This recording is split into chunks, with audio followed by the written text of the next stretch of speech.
बेतलैया north Gaza में Hamas ने एक बड़ा रॉकेट हमला किया है जिससे 6 इजरायली वाहन क्षतिग्रस्त हो गए हैं। उसके साथ ही साथ अमेरिका और ईरान में रोम में बातचीत चल रही है, लेकिन बड़े एब्सर्ड माहौल में और पॉलिटिक्स में एब्सर्डिटी का यानी एक अजीब जो अद्भुत या उसको कह लीजिए या विचित्र जो परिस्थितियां होती हैं तब पैदा होती हैं जब कहीं ना कहीं एक साइड उतनी स्ट्रांग नहीं है फिर भी बनना चाहती है स्ट्रांग, जैसे अमेरिका। तो वो भी हम आपको बताएंगे।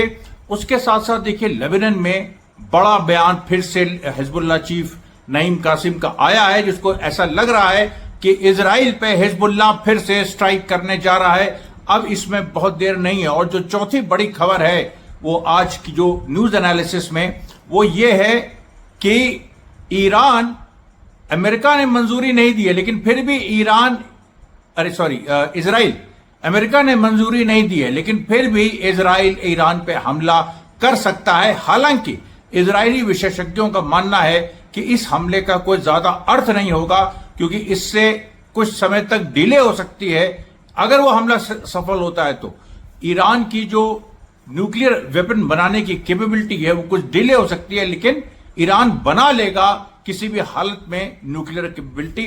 और एक बार इजराइल की स्ट्राइक हो गई तो ईरान को फिर अमेरिका भी नहीं मना कर सकता है और रशिया और चाइना तो उसके पक्ष में आएंगे। एक आत्मघाती रास्ते पे जो ताकतें हारने लगती हैं वो जाती हैं। हमने साउथ अफ्रीका में यही मंजर देखा था, हमने रूस और चीन में यही मंजर देखा, हमने बहुत सारे देशों में जो क्रांतियां हुई, हमने वियतनाम वॉर के समय यही मंजर देखा कि किस तरह से हताशा में विनाशकाले विपरीत बुद्धि अमेरिका जा रहा था। तो देखिए आज की जो बड़ी खबरें हैं उसमें सबसे पहले तो जैसे मैंने आपको बताया कि हमास ने जो हमला किया है वो बड़ा ही, जो हमास का पैटर्न इधर वो है, ऐसा लग रहा है कि पिछली बार से उसने और सीखा। जबकि पिछली बार बहुत इफेक्टिव था हमास, प्रभावशाली था, लेकिन उससे भी ज्यादा उसने सीखा। वो देखिए कैसे जो उसने वेंसडे और थर्सडे को, जो उसने बुधवार और बृहस्पति को जो उसने हमला किया था निज्जार एरिया में, एक ही जगह में केंद्रित करके इजरायली सोल्जर्स को मारा, टैंकों को मारा, वाहनों को मारा, एक के बाद एक 2 दिनों में। और उसके बाद जब और उसमें जो हथियार यूज किए तो उसमें हर तरह के, उसमें बूबी ट्रैप टनल्स थी, उसमें हाथ के वो ये स्मॉल फायर आर्म्स थे यानी छोटी मशीन गन्स वगैरह, उसके साथ पिस्टल्स तो थी ही, और फिर देखिए रॉकेट भी थे। और अब देखिए बेतलैया में जो अभी तक लड़ाई हुई है, जो इजराइल हारा, जिसकी वजह से 19 जनवरी 2025 का समझौता हुआ, बेतलैया की लड़ाई में भी अभी तक क्लोज क्वार्टर्स से हमास लड़ रहा था। लेकिन अचानक रॉकेट अटैक नॉर्थ गाजा में इजराइल पे हो जाएगा, वो भी तब जब इजरायली सोल्जर्स काफी हद तक गाजा के बॉर्डर्स पे हैं। ये किसी ने उम्मीद नहीं की थी। तो ये देखिए हमास का एक बड़ा अचीवमेंट। उसके बाद इजरायली सेना के जो एक विशेषज्ञ हैं, इनफैक्ट नॉर्दर्न कमांड के फॉर्मर कमांडर अमीराम लेविन ने एक अजीब सा बयान दिया। उन्होंने कहा कि कांपते हुए हाथों से हमें यह कहना पड़ा, कांपती हुई आवाज या कांपते हुए हाथ, वो अब हिब्रू से ट्रांसलेट हुआ है, हमको यह कहना पड़ रहा है कि इजरायली सेना अब हो सकता है कि अपने सुपीरियर्स को ऑर्डर ना माने। और यह अप्रत्याशित होगा। इजराइल जब से वजूद में है 1948 से, यह कभी नहीं हुआ है कि आईडीएफ ने अपने सुपीरियर्स की बात मानने से मना कर दिया है। और उन्होंने यह भी कहा है कि जो हमास को प्रेशराइज करके और चारों तरफ से गाजा की जनता को स्टार्व करके और सेना सीधे अंदर नहीं भेज के बल्कि बाहर से ब्लॉकेट करके, स्टार्व करके, उनको भूखा मार के, उनको एक एक चीज के लिए तरसा के और फिर हमास को सरेंडर कराएंगे। अब आप सोचिए, हमास एक आर्मी है 25,000 की, 30,000 की, पता नहीं कितनी, 50,000 भी हो सकती, उसके साथ और पैलेस्टीनियन फैक्शंस हैं। आप उससे जमीनी लड़ाई में हार चुके हैं 1.5 साल की लड़ाई के बाद। अब आपने सोचा कि जो जनता है उसको हम भूखा मारेंगे और उसको हम स्टार्व करेंगे और फिर हमास सरेंडर कर देगा। ऐसे कैसे सरेंडर कर देगा? हमास इंश्योर करेगा कि उसकी जनता को ठीक से रसद पानी मिलना चाहिए, क्योंकि हमास लंबी लड़ाई के लिए जब उसने 7 अक्टूबर 2023 किया था तो 10 साल की व्यवस्था उसके पास है खाने पीने की, और उससे वो अपनी जनता को भी खिला सकता है। गाजा में 20 लाख लोग हैं, 51,000 लोग मारे गए, आज फिर से स्टैटिस्टिक्स भी रिलीज हुई। लेकिन इस पूरे मंजर में हमास लगातार अपनी जनता को भी खिला सकता है, लड़ भी सकता है। और इसीलिए ईआर जमीर जो इजराइल के आईडीएफ के इस समय के चीफ ऑफ स्टाफ है, हलीवी के बाद उन्होंने इसीलिए 2 दिन पहले बयान दिया था कि हमास को खत्म करने का जो गोल है उससे वो सालों लग सकता है। उसके बाद ऐसा लग रहा है कि नेतन्याहू ने उस गोल को ही छोड़ दिया है।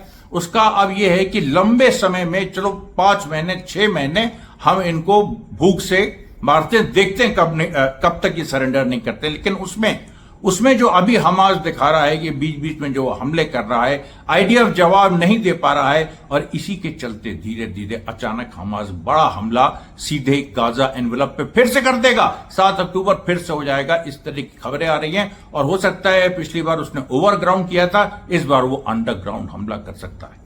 ये जो एक देखिए पूरी बातें हैं, ये खुद जो इजराइल के जो विशेषज्ञ हैं वो कह रहे हैं। उसके बाद जो पैलेस्टीनियन फॉरेन मिनिस्ट्री है उसने एक बयान जारी किया कि अल-अक्सा मस्जिद को जिस तरीके से बर्बाद करने की कोशिश की जा रही है उसमें आने वाले दिनों में और इजाफा हो सकता है, लेकिन उसके लिए एक स्पेशल कमांडो फोर्स तैयार की गई है। जो पैलेस्टीनियन रेजिस्टेंस ने एक स्पेशल कमांडो फोर्स तैयार की है, और ये देखिए 2021 में एक बार ऐसी लड़ाई हो चुकी है जिसको सैफ अल कुद्स कहा जाता है, बैटल ऑफ स्वॉर्ड्स, और उसमें बड़ी बुरी हार इजराइल की हुई थी। तो ये एक नया पहलू सामने आ रहा है। जेरूसलम में एक बड़े स्तर पे आर्म्ड स्ट्रगल की स्थिति पैदा हो सकती है। उसके बाद देखिए जो अल-अक्सा मार्टिर्स हॉस्पिटल है, वहां पर कुछ फिलिस्तीनी लड़ाकों की बॉडीज पहुंची जो शहीद हुए थे कल, और जो वेस्ट बैंक की लड़ाइयों में, और उनकी जब बॉडी पहुंची है तो वहां पर जो जनता उमड़ी है, आईडीएफ ने हवा में गोली चलाई, फिर भी जनता हिली नहीं।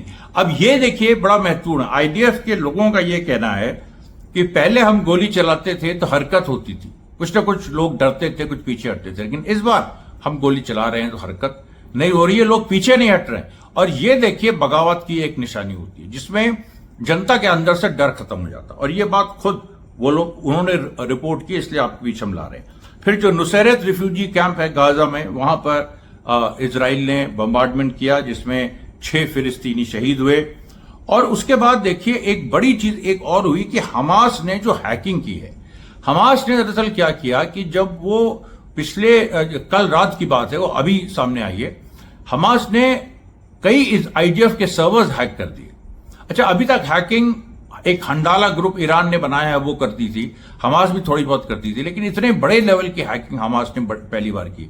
और उसमें हमास ने सबसे बड़ी बात है कि जो ड्रोन्स इजराइल यूज कर रहा है, क्योंकि इजराइल इस बार हवाई हमलों में जो नॉर्मल एयरक्राफ्ट होते हैं जिसमें एक ह्यूमन पायलट होता है उसको कम इस्तेमाल कर रहा है, ड्रोन ज्यादा यूज कर रहा है जो रिमोट से कंट्रोल होते हैं।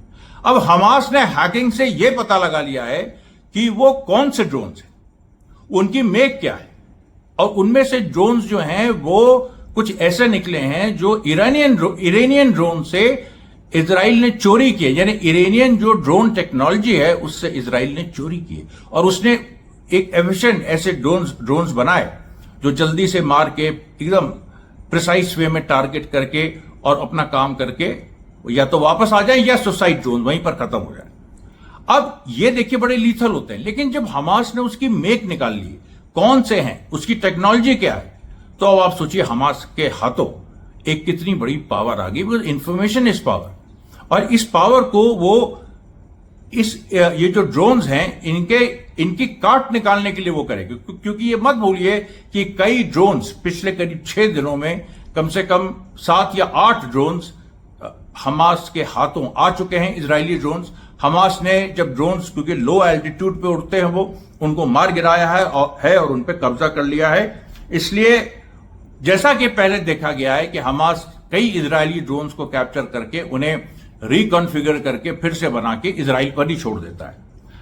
अब यहां पर इजराइल ने आज क्रिश्चियंस को जो उनका होली सैटरडे था वहां पर जेरूसलम की जो होली सेपल्चर चर्च है वहां जाने से रोका, जिसको लेके बड़ा काफी रिजेंटमेंट है, और काफी जो इंटरनेशनल क्रिश्चियन ऑर्गेनाइजेशन है वो भी बोल रहे हैं। देखिए यहां पर एक क्रिश्चियनिटी में एक डिवीजन है कैथोलिक और प्रोटेस्टेंट्स में। जो अमेरिका में ज्यादातर क्रिश्चियंस है वो प्रोटेस्टेंट ये क्रिश्चियंस है इवेंजेलिकल, वो उन लोगों का एक अजीब सा मानना है कि हमें इजराइल हमारे लिए पवित्र है और उस तरह की वो बातें फैलाते रहते हैं।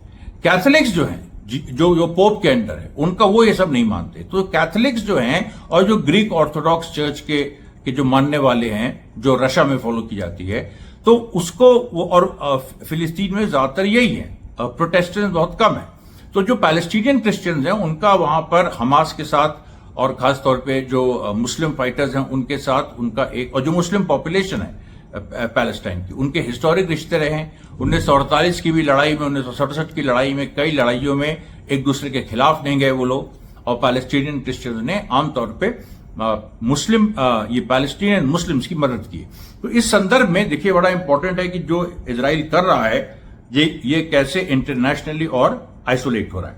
उसके बाद जेनिन कैंप में, जेनिन में एक जबरदस्त चीज हुई कि जो बेत दजान म्यूनिसपैलिटी क्रूज है, यानी नाब्लस के ईस्ट में एक बेत दजान म्यूनिसपैलिटी है, वहां की म्यूनिसपैलिटी जो है, जो कि बेसिकली पैलेस्टीनियन अथॉरिटी के है, महमूद अब्बास की, उसके 15 लोग डिजर्ट कर गए और आके हमास से मिल गए।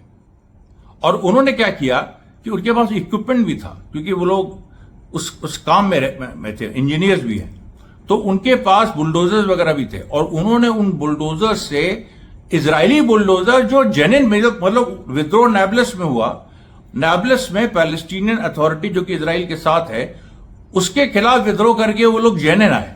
और जेनिन में जो इजरायली बुलडोजर सड़कें रौंद रहे थे, जो कि वो 2 महीने से रौंद रहे, उससे कुछ निकल नहीं रहा, लेकिन वो रौंद रहे, वहां पर आके उन लोगों ने इजरायली बुलडोजर्स के सामने अपने बुलडोजर्स खड़े कर दिए। ये भी एक इजराइल से, आईडीएफ से बयान आया कि हमको अपनी फौज वहां भेजनी पड़ी, लेकिन फौज आगे नहीं जा रही है। और वही बात बार बार आ रही है कि वेस्ट बैंक में इजरायली फौज क्यों नहीं आगे बढ़ पा रही है, क्यों नहीं आगे जा रही है, ये रोज मैं सवाल करूंगा, क्योंकि ये सबसे प्रमुख सवाल है।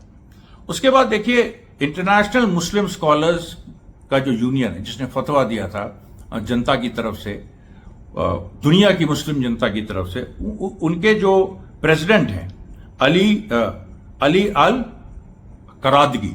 अब अली अल करादगी ने कहा है, फिर से एक दूसरा उन्होंने एक तरह से फतवा दिया है, और उन्होंने कहा है कि जैसे लीबिया के एक मुफ्ती ने भी कहा था, मैंने बताया था कि जिहाद करना ये लाजिम है। उन्होंने भी कहा है कि इस्लामिक नेशंस में अगर सरकारें नहीं मान रही हैं तो जनता को यह अधिकार है कि वो सड़क पे आ जाए।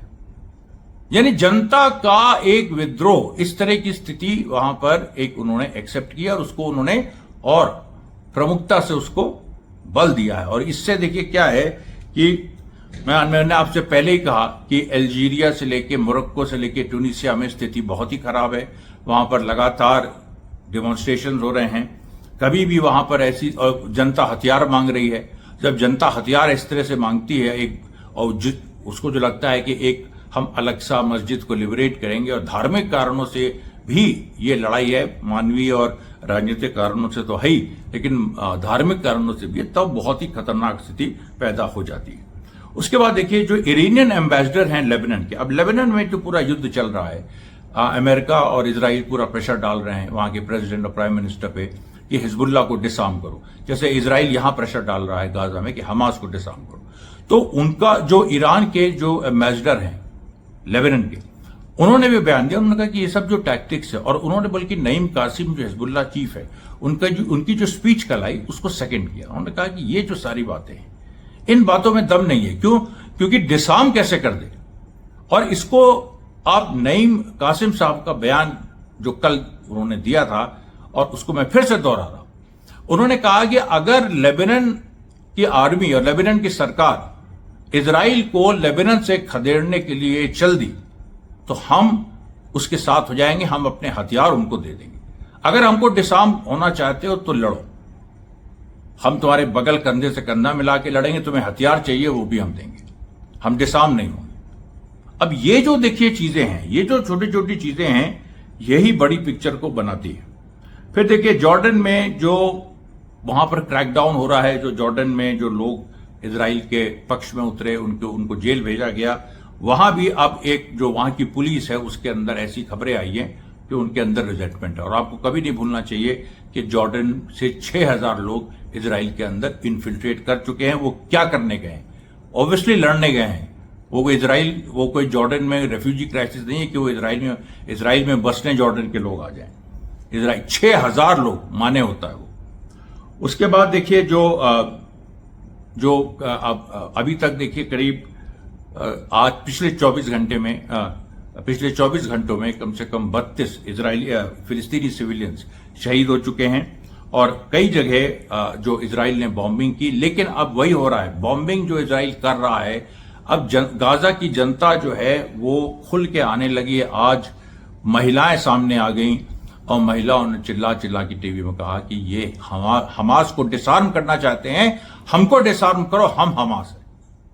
ये मतलब आप सोचिए कि पर्दा नशी जो वहां महिलाएं हैं वो बोल रही साफ साफ कि हम हमास है।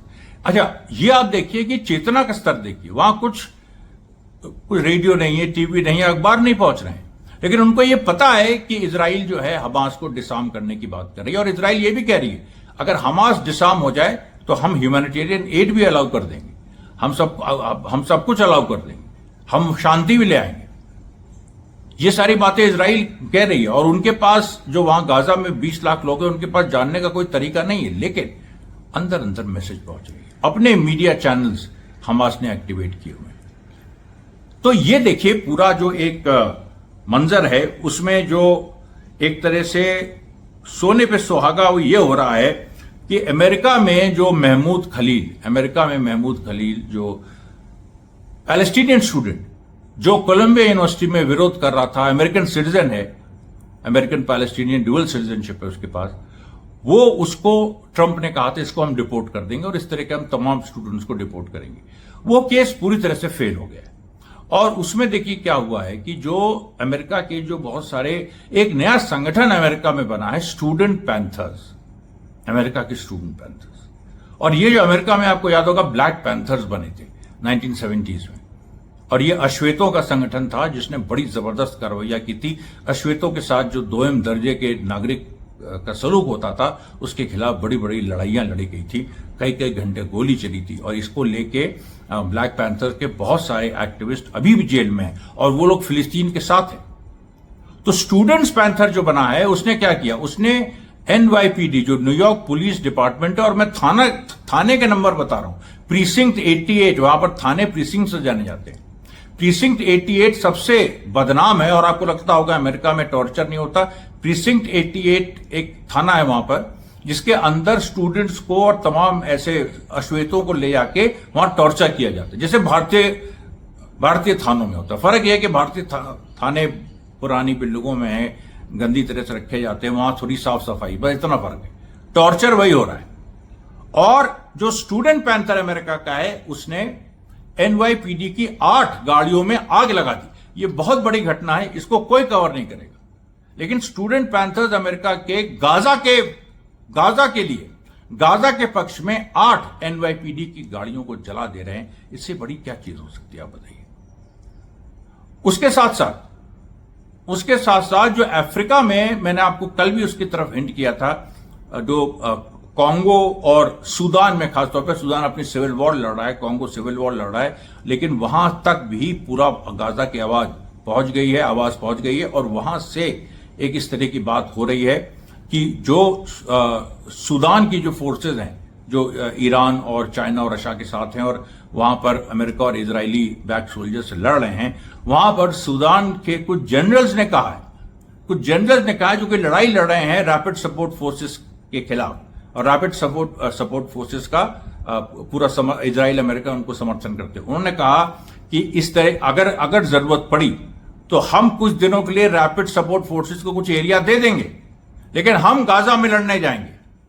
अब आप बताओ, सूडान से ऐसी बातें आ रही, इसीलिए अमेरिका घबराया हुआ है। इसीलिए रोम में जो ईरान से बातचीत हो रही है, अमेरिका चाहता है सक्सेस हो, और अजीब सी बातचीत हो रही है। इसको मैंने कहा कि अजीब, जो कुछ एक मतलब विचित्र सी बातचीत, इसमें एक कमरे में इजरायली हैं, एक कमरे में अमेरिकन हैं, बीच में ओमान के लोग हैं, और वो एक बात कहते हैं तो ओमान के लोग उनसे कहते हैं, वो एक बात कहते हैं तो ओमान के लोग उनसे कहते हैं। ये देखिए आज का प्रसारण यहाँ यहीं पर समाप्त होता है और कल हम आपके सामने 4 बजे फिर हाजिर होंगे। तब तक के लिए धन्यवाद साथियों, बहुत बहुत धन्यवाद।